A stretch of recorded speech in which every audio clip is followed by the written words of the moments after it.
Right, thanks very much. I hope everybody will agree that that has been a fantastic lineup of inspirational speakers.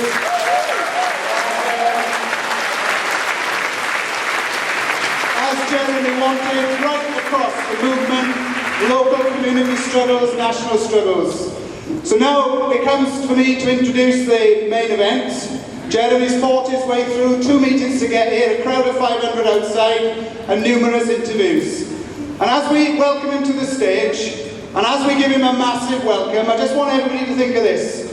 Jeremy is unique in terms of national politics at the moment, in that he stands up for a strong welfare state, no privatisation of the NHS, building council houses, free education for students, repealing anti-union laws so we have free trade unions who can stand up for their members.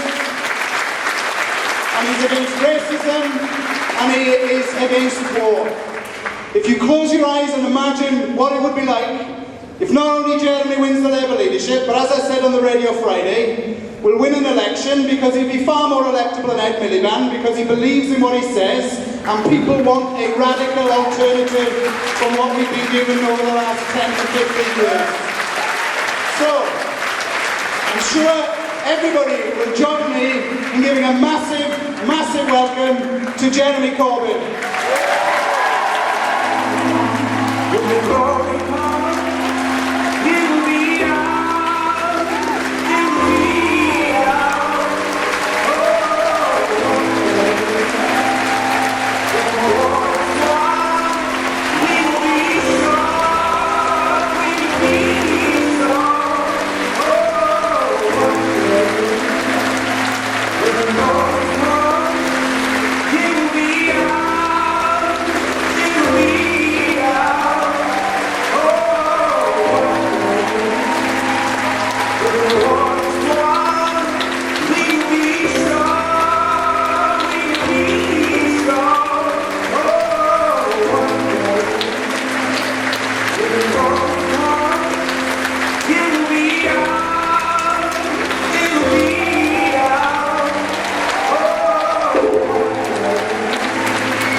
Friends, thank you very much for giving up a Monday night to be in Camden Town Hall.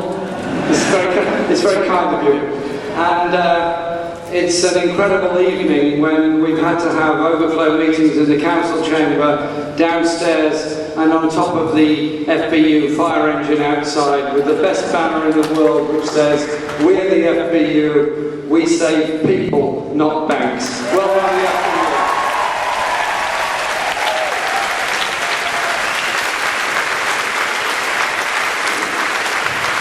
And big thank you to Mark Sawatka for this evening's meeting and all his work on behalf of his brilliant members as a Union General Secretary and all the others that have spoken tonight and brought us the kind of hope, of the kind of ideas, of the kind of society that we all want to live in. I think we should be very proud of those people, the way many of them, such as Martha Rosamore, have stood up for decades against racism, decades against injustice, and helped to bring us together here tonight.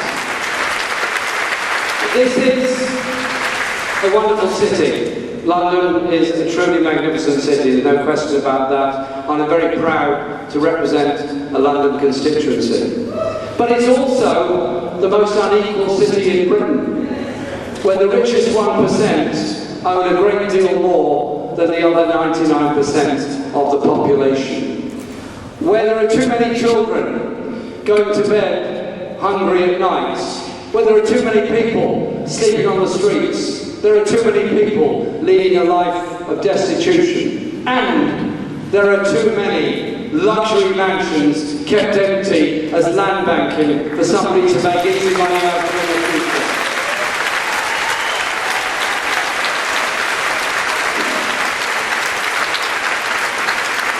And so we have to do something about that.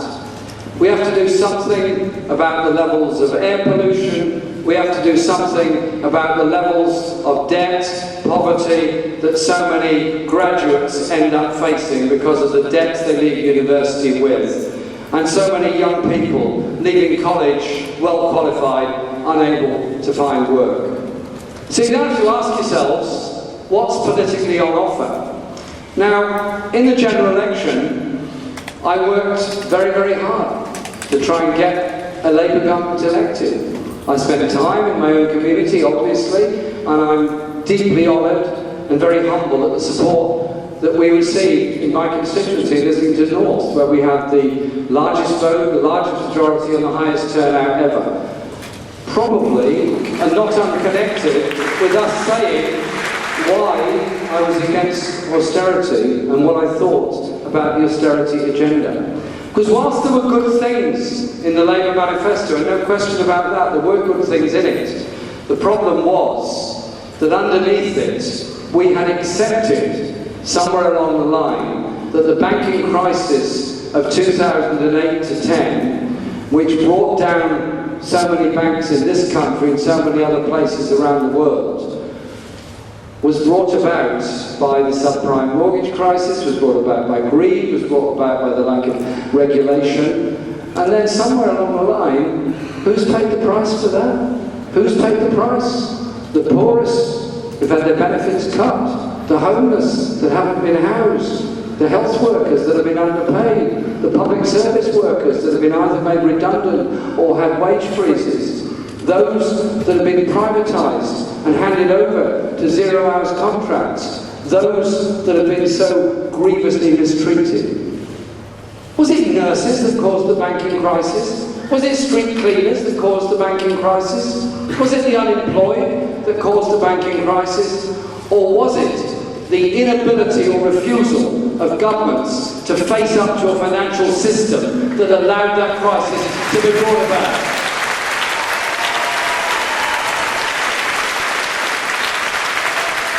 So, somewhere along the line, our party unfortunately swallowed a lot of that agenda, and that caused us not to win the election just gone. I spent time campaigning in many places. I went to Thanet, went to Peterborough, went to Norwich, I went to Great Yarmouth, I went to lots of places, and I had some very interesting discussions with large numbers of people, including some who sadly were tempted to vote for UKIP. They were tempted on one level because it seemed easy for them to blame the latest group of hard-working migrants to arrive in this country for all the problems. And I suggested to some of these people that possibly the shortage of housing, the shortage of school places, the difficulties of getting a doctor's appointment were brought about by the inability, refusal of our society to invest enough in housing, education, health, medicine, and all those things. And you can bring people together. You can bring people together. Move on from the blame culture. Move on to the collective and how things are achieved. How do you think the National Health Service was ever achieved in Britain? Was it achieved because a group of well-educated, well-spoken members of Parliament sat round in the luxurious atmosphere of the members' tea room and said, a National Health Service, that'd be a really good idea. That'd be a really good idea, let's do that. No, it was born of people living in desperation in the 19th century who got together to found their own local health facilities. I'm very proud of the Manor Garden Centre in my constituency, long forerunner of the principle of the NHS, a centre developed by the working class community to help people at times of stress. That happened in many other places. It happened in the mining community, it happened with progressive councils in London, in Southern, particularly in Bermondsey, where Dr. Salter was such a huge figure in developing health services, the radical London Borough of Finsbury, many, many others. But in the end, it needed something different. It needed a national endeavour.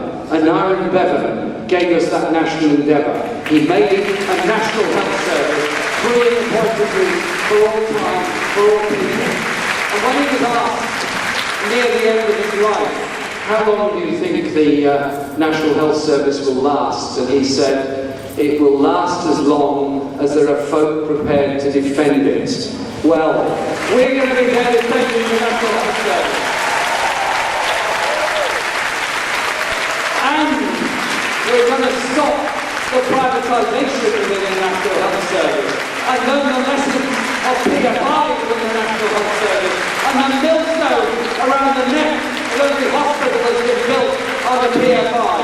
So it's our health service, not one that's on sale, not one that's an internal market. Let's be strong about that. But let's also think for a moment about the levels of poverty and inequality that existed in our society. I get from the response you've just given to the remarks I've just made that you're pretty much in favour of the National Health Service. Thank you. First thing achieved. Second up, welfare. Yeah, welfare. I'm not going to condemn somebody in receipt of disability benefits and call them a scrounger. I'm not going to call somebody who's claiming to act as if they're entitled a scrounger. I'm not going to vote for a benefit cap, knowing full well that the reality of that benefit cap is that it is driving people out of central London and central cities all over this country. And it's a system that essentially, in substantial measure, subsidises low wages and high rents. We can, must and should and will do a lot better. Can't we measure the success of a society by the reductions in inequality, by the improvements in the life chances of everybody, and a society where parents don't face the summer school holidays with that sense of horror because they've got to find enough money to give their kids breakfasts and lunches which are being provided by the school because they don't have enough money to feed their children. Can't we instead measure society by the improvements of health and opportunities for our children, by the care that's given for those that need that help and support, by the way in which we deal with the adult social care crisis? Why instead are we accepting the idea that it's okay to take £12 billion out of the welfare budget? It's okay to slash the budgets of every inner city local authority across the whole country, knowing full well the consequences for some of the most desperate and needy people across the whole of this country? Can't we instead look to a society that shares rather than takes all the time? But the Tories, they awfully look like a throwback to the 1980s to me. I'm accused of being a 1980s throwback. I was in this hall in 1984, standing alongside the miners, defending the mining industry in London.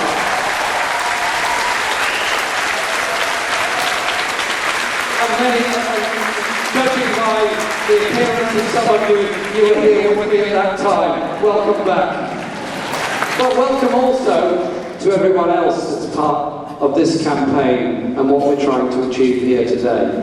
So can't we be proud of the idea of a society and a welfare system that protects all and eliminates poverty for all? So we don't pass by on the other side while fellow citizens sleep on the street and wonder how they're going to survive. We don't pass by on the other side while those with mental health conditions go unsupported and unhelped and end up being put in a secure psychiatric unit and fed diet and drugs. Can't we do something about a more civilised society?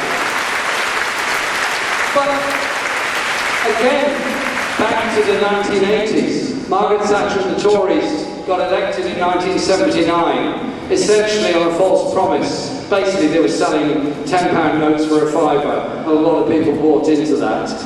They then went on to damage and destroy trade unions and trade union rights, to destroy the manufacturing base of this country, to establish a financial services economy rather than a manufacturing economy. And so our campaign is at one level a campaign about one position in the Labour Party. It's also about unleashing hope in many people. Hope that we can develop an economy that does proudly and publicly invest in high technology, invest in green energy, invest in sustainable jobs, invest in our young people, invest in the hopes of other people. And instead of passing quantitative easing to the banks, set up a national investment bank that can bring that about, that can finance the rail infrastructure we need, that can finance the council housing that we need to conquer the housing crisis. And in putting all those things forward, start to think about the issues that face our world and the issues that face this planet. There are terrible dangers out there. Many of us got together in 2001, and I'm proud to be one of them, to found and form the Stop the War Coalition. We met in Friends Meeting House just down the road, 3,000 of us that night. And we met because, in the words of Bruce Kent at the time, if you unleash the dogs of war, you won't get them back in the kennels for a very long time or very easily. I was never a supporter of the Taliban. I was never an apologist for Saddam Hussein. Indeed, I was one of a minority of 3 or 4 MPs that opposed arms sales to Iraq during the time of Saddam Hussein in the 1980s. But wars have a horrible consequence of getting out of control. The history of wars is usually written by the victors. And George Bush decided he'd won the war and wrote a story about it. Well, we'll leave that to George Bush. But then you look down the line at Libya, you look down the line at Mali, you look down the line at Syria, you look down the line at the millions of refugees around the world. You look at those desperate people in Libya, you look at those desperate people trying to get across the Mediterranean, you look at those desperate people in Calais. None of this is simple. I'm not pretending there's an easy answer to anything. There isn't.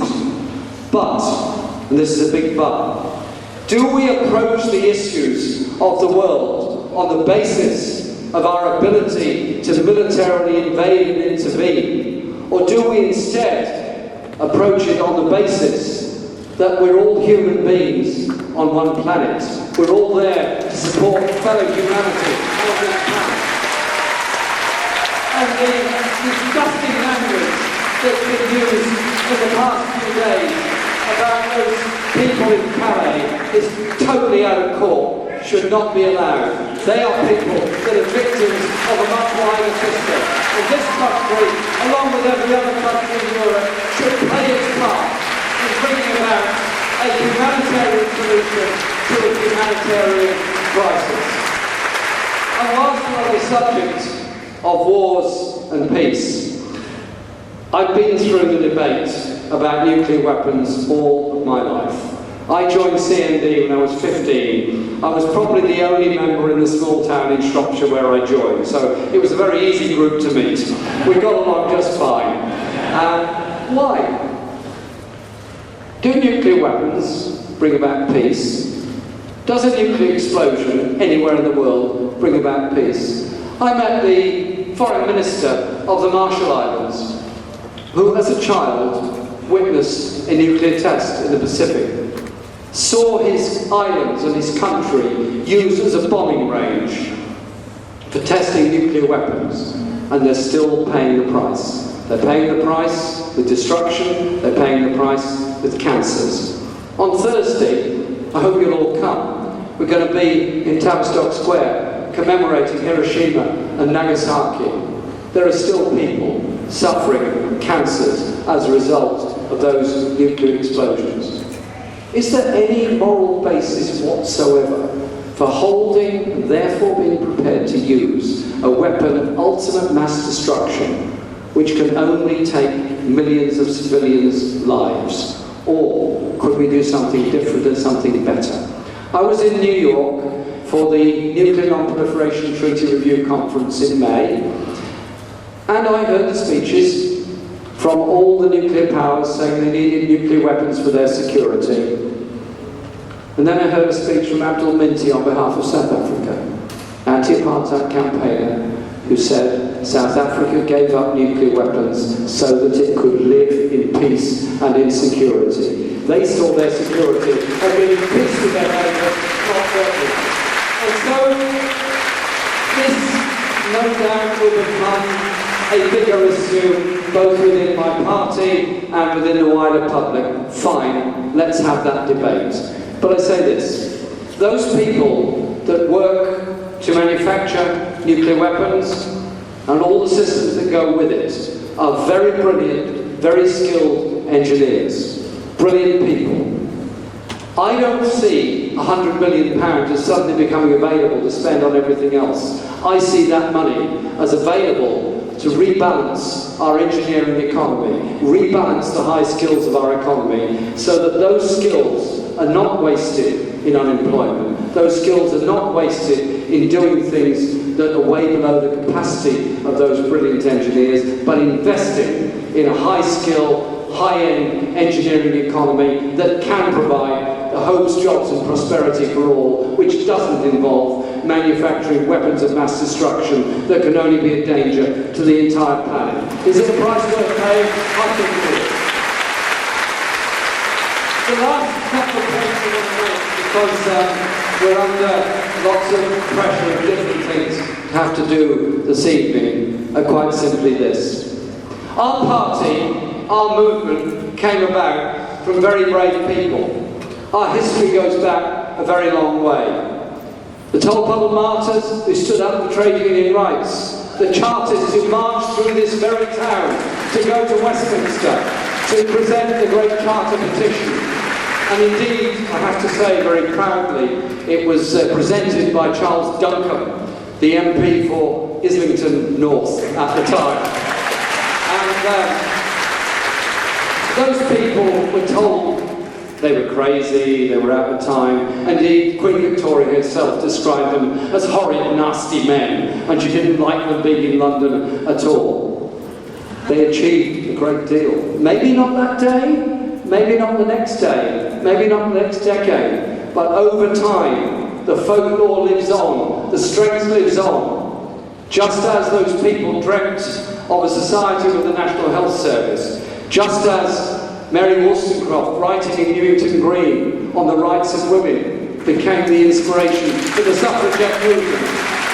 100 years later, just as those brave women defied everything in order to get votes for women, the march of democracy and the improvement in society goes hand in hand. You can measure it. Extend the Franchise Factories Act, extend it a bit more free education, extend it a bit more national insurance, extend it a bit more votes for women, extend it a bit more National Health Service, extend it a bit more Human Rights Act, Equalities Act. So many things have been achieved by people coming together. This, at one level, is about the election of somebody to hold one position in the Labour Party. But it's also, I think, an opportunity for us to have a big debate about lots of important issues. I think people have had enough of the politics of celebrity, the politics politics of personality, the politics of abuse. I'm frankly not prepared to name call anybody in politics because the issues are too important.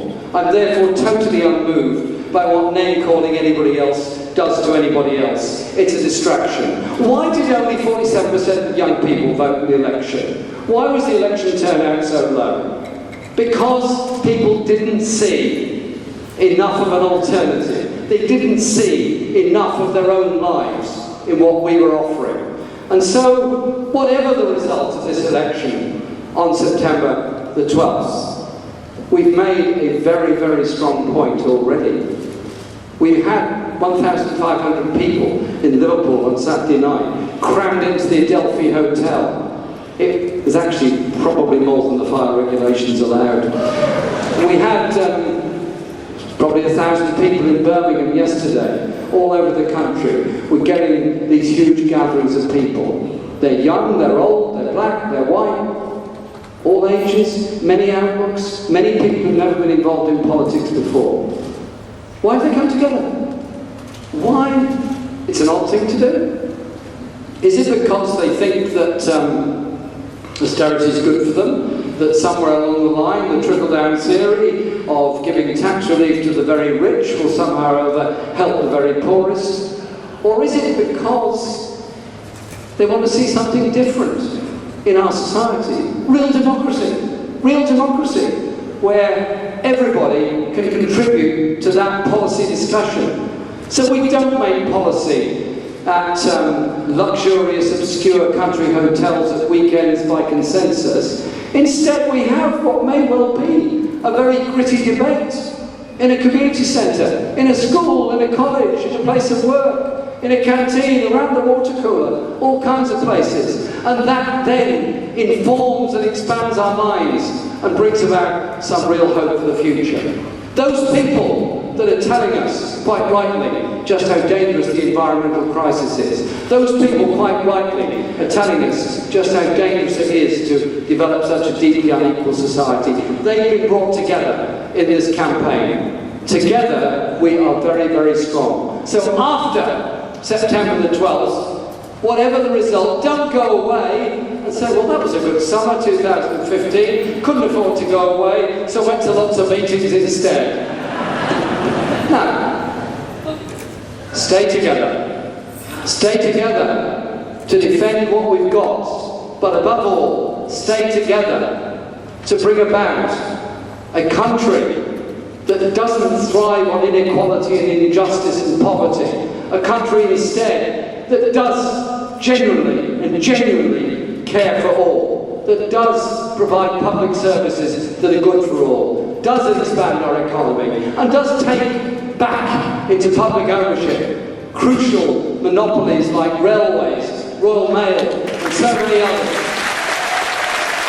that does give us the fruits of what we're trying to do, and doesn't allow this Tory government to take away our workers' rights and our trade union rights, to trade away our trade union rights by negotiations with other countries. A country that doesn't trade away our environmental standards completely. Come together in that sense of strength. And I'm sure that some people who are making slightly negative comments about what we're saying at the moment within the confines of Parliament will understand that this is an open and democratic process that's brought lots of people together on the basis of hope, on the basis of determination, on the basis of democracy. That voice cannot be silenced. That voice cannot be stopped. That power cannot be denied. Together, we are very, very strong. The alternative of staying home and shouting at the television will achieve absolutely nothing. Staying together, campaigning together, working together, marching together may not achieve everything we want, but it's the only alternative we've got. Thank you very much for coming tonight.